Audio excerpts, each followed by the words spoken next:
అప్పుడు చంద్రబాబు అక్రమ నిర్మాణాలపై నోరు మెదపని తెలుగుదేశం ప్రభుత్వం ఇప్పుడు అధికారంలోకి రాగానే వైఎస్ఆర్సీపీపై కక్ష సాధింపు చర్యలు ప్రారంభించింది. ఉండవల్లిలోని ప్రభుత్వ భూమిని లీజుకు తీసుకుని కడుతున్న భవనాన్ని నేలమట్టం చేసింది. కోర్టు నిబంధనలకు విరుద్ధంగా చేసిన ఈ చర్యలను వైఎస్ఆర్సీపీ తీవ్రంగా తప్పుపడుతోంది.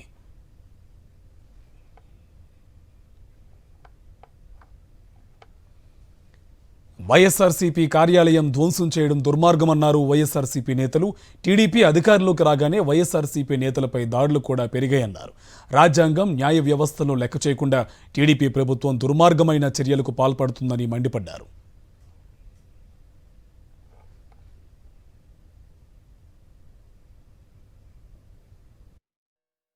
ఇప్పుడు పార్టీ ఆఫీస్ కొనుగొట్టాలంటున్నారు.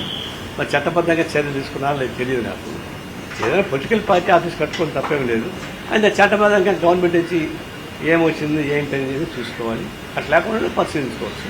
రాజకీయ పార్టీ పరిమితమైన పద్ధతిలో ఎక్కడ కార్యాలు పెట్టుకున్నా మనకి అభ్యర్థి ఉండక్కర్లేదు.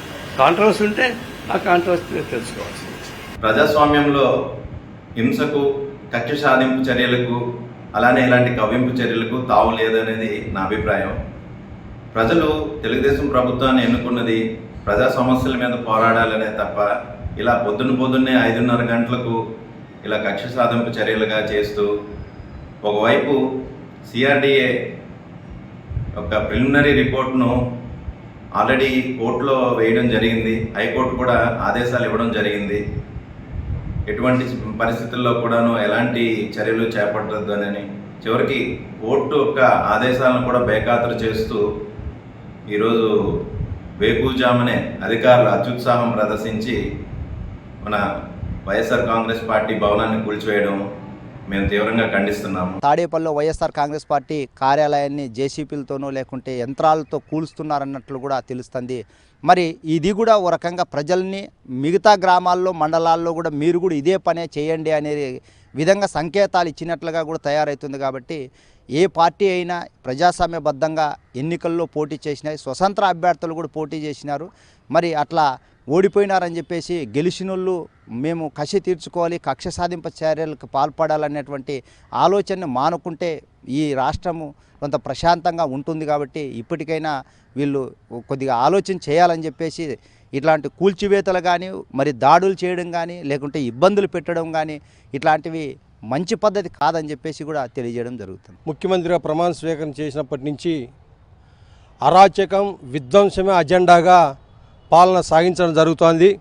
అందులో భాగంగా ఈరోజు కోర్టు ఉత్తర్వులను కూడా పక్కన పెట్టి తుంగలో తొక్కి ఈరోజు వైఎస్ఆర్ కాంగ్రెస్ పార్టీ తాడేపల్లిలో కార్యాలయాన్ని కూల్చడం ప్రజాస్వామ్య విరుద్ధం.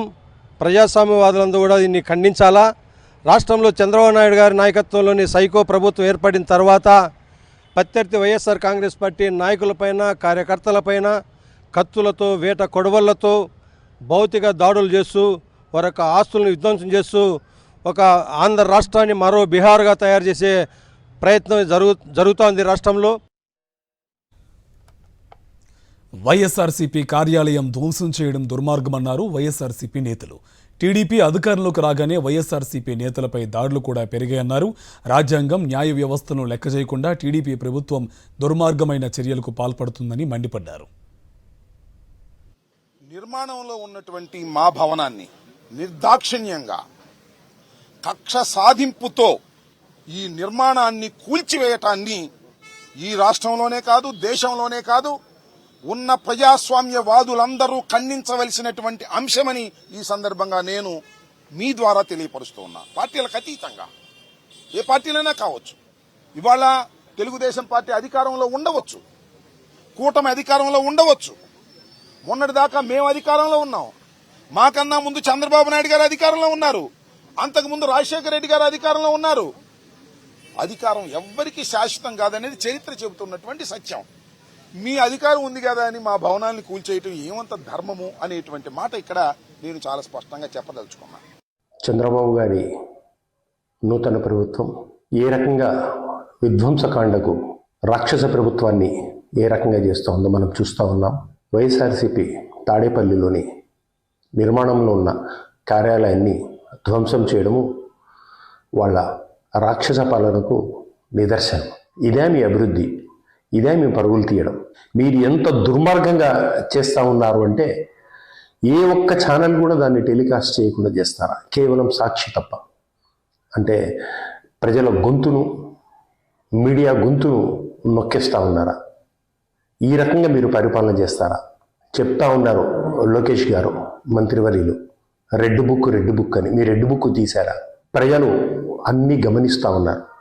ఇది చాలా దుర్మార్గమైన చర్య. ఒక సీనియర్ పొలిటీషియన్ అయిన చంద్రబాబు గారు ముఖ్యమంత్రిగా ఉండి ఈ విధమైన చర్య జరగటం చాలా అప్రజాస్వామికం. ఇది ఇవాళ ఈ విధమైన విధానాలు చేస్తే ఆయన పాతతరం మనిషి అయిండు కూడా భావి తరాలకి మనం ఏం సంకేతం ఇస్తున్నాం? రెడ్ బుక్ రాజ్యాంగం మరి ఆయన సొంతగా రాసుకునే రాజ్యాంగం దాని ప్రకారంగా చేస్తారంటే ఇక ప్రజలు గమనించాలి, ప్రజలు అర్థం చేసుకోవాలి. దీనికి ఏ విధమైన బుద్ధి చెప్పాలో కూడా వాళ్ళందరూ కూడా ఆల్రెడీ ఒక నిర్ణయానికి వచ్చున్నారు. ఇప్పుడు జరుగుతున్న ఈ 15-20 రోజుల నుంచి జరుగుతున్న ఇవన్నీ కూడా చూస్తున్నారు. ప్రతి చోట, ప్రతి కాన్స్టిట్యున్సీ, 175 కాన్స్టిట్యున్సీలు ఎక్కడో ఒక చోట ఏదో విధంగా ఈ అరాచకాలు జరుగుతూనే ఉన్నాయి. 90 ఏళ్ల పాటు లీజుకు తీసుకున్న భవనాన్ని కోర్టు ఉత్తర్వులను కూడా ఉల్లంఘించి ఈరోజు అధికార తెలుగుదేశం పార్టీ ఆఫీసుని కూర్చడం. ఎందుకంటే మేము కక్షపూర్తిగా వ్యవహరించము, అందరినీ బాగా చూసుకుంటాము, మాకు అటువంటి ఉద్దేశాలు లేవని చెప్పిన ముఖ్యమంత్రి చంద్రబాబు నాయుడు నిన్న ప్రమాణం చేసిన మరుసటి రోజే వైఎస్ఆర్సీపీ పార్టీ కార్యాలయాన్ని కూల్చడం ఎంతవరకు సబబని మేము ప్రశ్నిస్తున్నాం. నిబంధనల మేరకు నడుచుకోవాలని ప్రభుత్వాన్ని కోర్టు కూడా సూచించినా కూడా మాకు ఉత్తర్వులంగా కోర్టు నుంచి అందలేదని చెప్పి బుకాయించి ఇక మీదటైనా ఇలాంటి కక్షపూరితంగా వ్యవహరిస్తే మరి భవిష్యత్తులో ఖచ్చితంగా తెలుగుదేశం పార్టీ దానికి తగిన మూల్యం చెల్లించుకోవాల్సి వస్తుందని మేము భావిస్తున్నాం.